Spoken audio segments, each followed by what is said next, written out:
So there's another way to look at this types of value propositions kind of as a Venn diagram. So what comes from technical insights are making things more efficient or smaller or faster and sometimes lower cost and simpler. What comes from market insights are better distribution and bundling and branding.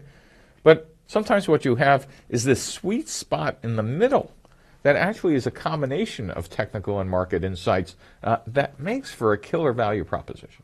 So let's take a look at some examples of technical insights. There's a company called Isidia that was an outgrowth of the Stanford Math Department, where a PhD student said, listen, we could do a topological analysis of highly dimensional data to be analyzed without predetermining the number of feature sets.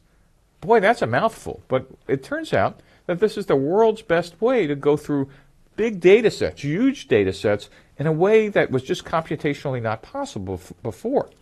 And in fact, once they had their technical insight, they started to talk to customers about pains and gains, and it was an enormously effective product to solve problems that were so painful they just couldn't be approached before.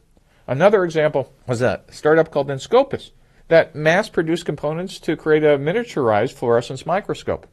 It turns out that this technical insight allowed them to reduce the size of a device that took up a tabletop that could now fit in your hand.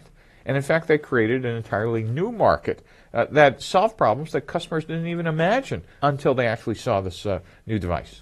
On the other hand, there are some examples of market insight. Zynga was one of the first companies to realize that people wanted to play games online that were more involved than were currently offered. They not only wanted to play solitaire, but they actually wanted to play games that involved interaction with other people. And their big insight was Facebook as the distribution channel for those games. Twitter, another example of market insight.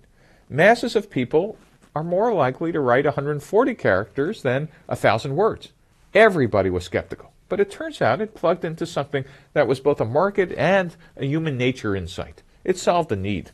Zipcar's insight was actually kind of interesting, is that instead of just renting cars on business trips, it might be that people in urban areas or in college campuses no longer wanted to own cars, but wanted to be able to get them with incredible flexibility, a lot more than the traditional rental car companies offered. And Zipcar actually had a market insight that made it a successful public company.